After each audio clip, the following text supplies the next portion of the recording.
Hi, welcome to God and the MCU, my series where I explore the films of the Marvel Cinematic Universe through a Christian lens, looking for relevant themes, inspirations, moments of revelation, moments of God breaking into everyday life through the films that millions of people around the world watch and enjoy. Today we're looking at Avengers Infinity War. Thanks for being here, and I hope you enjoy this episode.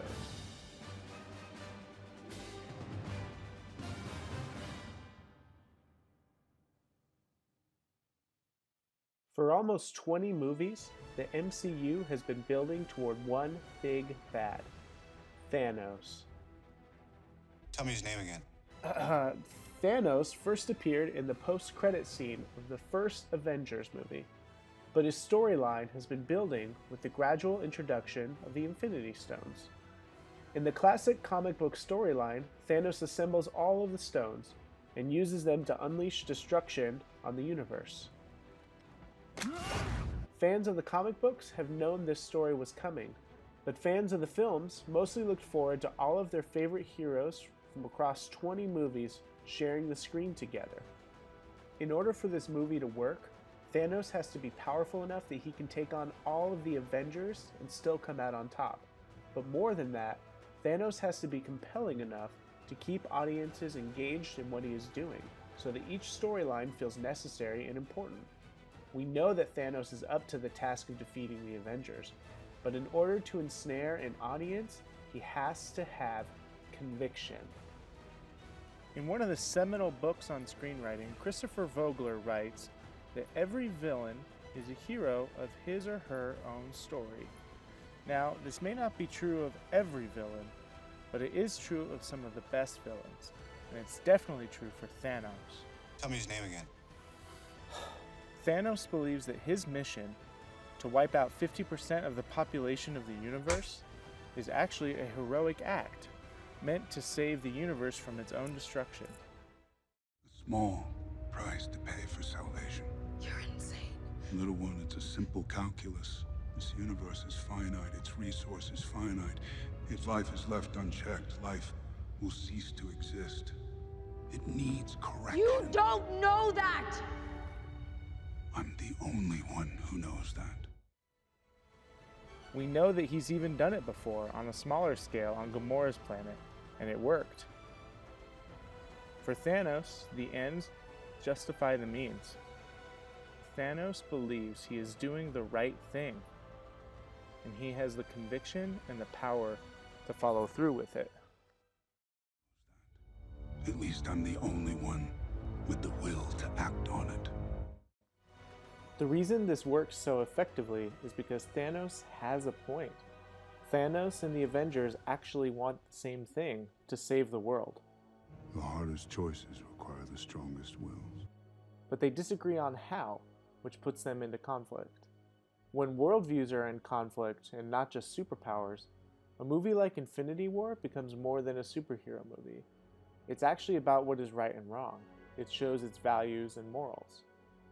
That's how a movie like this can become an opportunity for a theological conversation, and maybe even a revelation.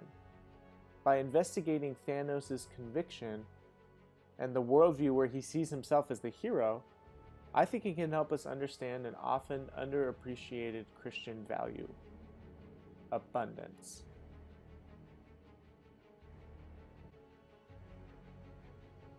One of the fundamental questions of our shared life together is a simple one. Is there enough? Enough food, enough water, enough oil, enough space? So many conflicts have started because of this strong sense of scarcity, the belief that there just isn't enough to go around. This is Thanos' belief, that there just aren't enough resources, and that when you do the math, it just doesn't add up to enough for everyone. As Christians, though, we are taught something different. The God of the Bible is not a God of scarcity. From the earliest poems of creation, God is shown to be a God of generous abundance. God creates more, and then commands it all to multiply, to become abundant. God creates so much that there is time on the seventh day to rest. When God creates, everything is so abundant and good that there's time to relax. This same rest is instituted by God when the Israelites are brought out of Egypt. They were slaves, meaning that they were the victims of a system that used them to generate more for others and less for them. When they found themselves hungry in the wilderness, God generated an abundance of manna in the desert, but also taught them to remember that there is more than enough to enjoy and be full, but not enough to hoard. In the New Testament, Jesus performs many miracles of multiplying bread and fish, turning water into wine, and each time there is more than is needed. When God blesses, the Bible insists there is more than enough to go around. The greatest biblical scholar of our time, Walter Brueggemann, says it this way: "An ideology of scarcity says, no, there's not enough, so hold on to what you have. In fact, don't just hold on to it, hoard it. Put aside more than you need so that if you do need it, it will be there, even if others must do without." An affirmation of abundance says just the opposite. Appearances notwithstanding, there is enough to go around, so long as each of us takes only what we need. In fact, if we are willing to have but not hoard, there will even be more than enough left over. The Bible is about abundance. What's interesting is that scientists, demographers, and sociologists tend to agree that overpopulation is not an existential threat to life. It's actually overconsumption. To put it another way, the problem is not how many people are on the earth, but how much people consume. When Thanos speaks of inequality and people starving, he believes it is because there is not enough to go around. But the Bible teaches, and studies confirm, there is more than enough to go around. But overconsumption by some leads to inequality elsewhere. More importantly, the overconsumption of resources is the fundamental contributor to climate change, which already is depleting our ability to grow and share resources. To bring this back to Thanos, we now Tell me his name again.